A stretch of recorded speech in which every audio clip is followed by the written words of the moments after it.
halkani waa Ayatin Academy ku soo dhawaada xirfadan la magac baxday Linux System Administration oo aanu course idinka diyaarinay. Linux System Administration wuxuu ka mid yahay xirfadaha ugu muhiimsan ee lagu shaqeysto marka la joogo IT-ga. Qofka barta xirfadan waxa uu kaga shaqeysan karaa daafaha dunida. Linux-ku dunida waxa uu kaga jiraa tiirarka ugu muhiimsan marka la joogo teknolojiyadda kombiyuutarka oo inta badan web serverska, mobilada, supercomputerska iyo cloud serversku waxay ku shaqeeyaan waa Linux-ka.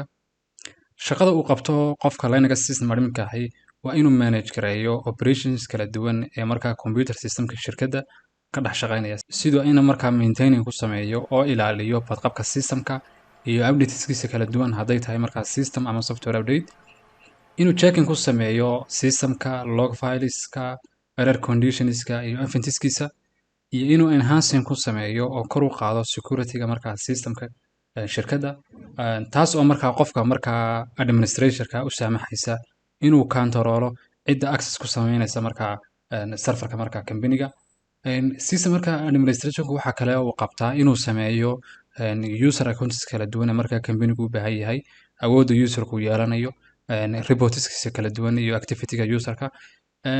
Linux system admin-ku waxa kale oo markaa ay tahay inuu backup ka qaado systemka shirkadda isagoo markaa adeegsanaya oo isticmaalaya tools kala duwan oo markaa Linux-ku markaa uu leeyahay.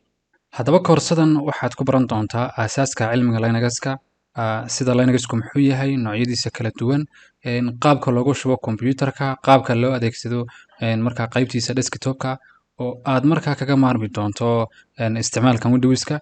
Intaa kadib waxaad baran doontaa Linux serverska sida loo soo dejiyo, sida loo install gareeyo oo markaa loogu shubo kombiyuutarka, iyo sidoo kale qaabka cloud loogu shubo sida Amazon Cloud iyo Google Cloud. Waxaad baran doontaa aasaaska Linux serverka, qaabka loo maamulo userska hadday tahay sameyntooda, awoodda ay yeelanayaan, iyo sida loogu remove gareeyo ama looga saaro systemka user aan loo baahnayn.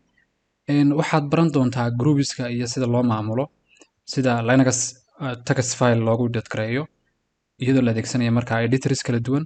Waxaad baran doontaa filing systemka markaa Linux-ku leeyahay. Waxaad baran doontaa file permissionska, qaabka loo delete gareeyo, qaabka loo raadiyo, qaabka shortcut loogu sameeyo, iyo qaabka markaa data loo geliyo files. Intaa kadib waxaad baran doontaa qaabka markaa Linux serverka markaa shirkadda remote loogu diyaariyo ee markaa serverka aad ugu ogolaan lahayd in markaa qofkii u baahnaa uu meel kale kaga soo xidhmi karo ama meel kale uu ka soo dhex geli karo isagoo markaa gurigiisa ama meel kale jooga iyadoo markaa meel kale lagaga soo xidhmi karo.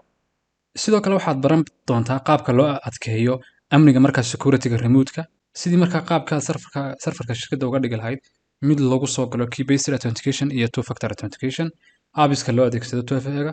Waxaad kaloo baran doontaa qaabka data loogu kala gudbiyo Linux serverska dhexdooda, Linux-ka iyo Windows-ka, iyo qaabka markaa internet-ka wax looga soo dejiyo adigoo markaa adeegsanaya terminalka markaa serverkaaga. Waxaa kaloo aad baran doontaa qaabka markaa softwareska kala duwan ee markaa serverka company-gu u baahan yahay loogu soo shubo, qaabka loo ilaaliyo update-kooda kala duwan hadday tahay softwareka ama systems update-ka, qaabka looga saaro software aan loo baahnayn, iyo qaabkii markaa upgrade aad ugu samayn lahayd versionka serverka company-ga oo aad markaa mid cusub uga dhigi lahayd. Intaas markaad barato waxaad kaloo baran doontaa qaabka loo adkeeyo oo loo ilaaliyo amniga markaa ama security-ga serverka company-ga, sida inaad ka hortagi karto weerarada kala duwan ee markaa serverka company-ga kaga imanaya internet-ka, qaabkii markaad firewall ruleskiisa configuration ugu samayn lahayd, qaabkii aad u control lahayd network traffic markaa serverka soo gelaya iyo kuwa ka baxaya. Amniga markaa serverska waxaa ka mid ah inaad iska xidho serviceska aan loo baahnayn ee markaa ka dhex shaqeynaya serverka company-ga, iyo inaad kantaroosho awoodda sudo ama qaabka ay markaa u adeegsanayaan users kala duwan ee markaa company-gu leeyahay, awoodda ah sudo permission.